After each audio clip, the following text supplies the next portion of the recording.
Good day and welcome to SCO BRICS Insight, where we look at what's really going on in the world of the BRICS. Well, Turkey has formally applied to join the BRICS. Now, why does a NATO member country who's been waiting in vain for decades to join the European Union want to join the BRICS? Well, during his visit to China, the Turkish Foreign Minister Hakan Fidan announced that Ankara's strong desire to join the BRICS. And the issue will be discussed at a meeting of the group's foreign minister in Nizhny Novgorod on the 10th and 11th of June. Now, Fidan highlighted that some European countries are still opposed to Turkey's joining the EU, so has decided to join the BRICS as an alternative integration platform. Fidan stated that Turkey cannot ignore the fact that the BRICS represents an important platform for cooperation, and it offers countries a viable alternative, and it doesn't have as many strings attached as membership of the EU. He also highlighted the great potential and scope for Turkey in being part of the BRICS. I mean, it's worth noting that Turkey is also a member of NATO and part of a customs union with the European Union and the EU. So, Turkey applied to join the European Economic Community as was nearly 4 decades ago, and it was officially recognised as a candidate for full EU membership in 1999. And since then, it's seen a large number of countries leapfrogging it and becoming full members, which obviously annoyed it somewhat. Now, the negotiations on Ankara's membership bid, which started back in 2005, have been on hold for quite some time due to a number of what they call contentious issues, including differences in approach to human rights and foreign policy. Plus, the US and its Western vassals on numerous occasions expressed their concerns about Ankara's relationship with Russia in recent years. Now, in a conversation with the press, Dmitry Peskov, the Russian president's PR man, he said that Russia welcomes Turkey's keen interest in BRICS, but the organisation is unlikely to be able to accommodate all of the 30 countries that are interested in joining. So I think Peskov's emphasising there's loads of countries want to come in, but he's looking at a few favoured ones. He said in light of this, various formats for maintaining contacts are now being considered. Now, as we all know, the BRICS membership is Russia, Brazil, India, China, South Africa, United Arab Emirates, Saudi Arabia, Ethiopia, Egypt and Iran. Now, this year is particularly important because Russia is chairing the BRICS and will be hosting the 16th summit of the group in Kazan in October. Although for the last few years there have been summits in Russia, there have been in Yekaterinburg and in Ufa, which I participated in. Now, on an economic front, the new development bank, or the BRICS Bank, estimates that by 2028, BRICS countries will account for just over 39% of the global GDP, while the G7s will drop to 27.8%, and the EU's has been dropped below 12%. So BRICS membership is open to countries who feel like they want a different political and economic system. Plus, being in BRICS, the members join, and it's all a consensus by all the participants in the group. As Sergei Lavrov, the Russian foreign minister, says last week, the only condition for working with the BRICS is a key principle, the sovereignty and equality of space, which our Western colleagues do not understand or really want to understand.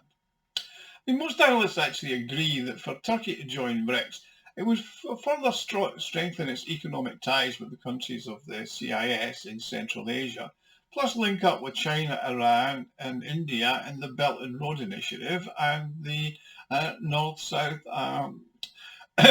interactive transportation corridor. BRICS is a large market and Turkish products have long been welcome in it. Plus, Russia is one of Turkey's largest trading partners, so it makes sense for them to join the group. So based on economic considerations alone, Turkey should definitely look at joining BRICS. So that was from Ivan Lazan, who's an economist. Right? Bear in mind, BRICS is an informal club and each country has its own interests, but what they have in common is they're all really tired of the United States and the geriatric G7 and their institutions monopolising and dominating the world. So BRICS has put together their own effective organisation and they have pretty clear rules. the parties do not oppose Turkey, then it looks like BRICS will expand by at least one more country. I mean, Russia will not resist. They have a good working relationship with Turkey. Also, India and China, I don't think will oppose Turkey's entry, despite the issue of the Uyghurs. In fact, Fidan will actually visit them while he's in China, and he said there was no objections to Turkey joining BRICS from that side of things. I mean, the views that a NATO member is joining is actually quite interesting, because BRICS is viewed as an anti-American alliance. But, I mean, at the end of the day, Turkey is more interested in selling goods and not playing geopolitics. Any increase in the contradictions between any country in the United States and the European Union is irrelevant. I mean, according to Kazan, the ideal conditions for Turkey to join would be countries withdraw from NATO, but the Turks aren't going to agree to that. I mean, optimists who believe that the BRICS Forum could become a fully fledged international intergovernmental organisation with a charter and secretariat are going to be disappointed. But I think that with Turkey joining, it will remain a forum in the East model of like Asia, like the Asia Pacific Economic Commission. Which, I mean, it doesn't suit those that want an institutional format, but it actually works far better for the BRICS, and no country actually dominates. I mean, I think this Turkey trying to join the BRICS has actually just said to the EU that it basically, if you're not going to let us join, then we're going to do something else.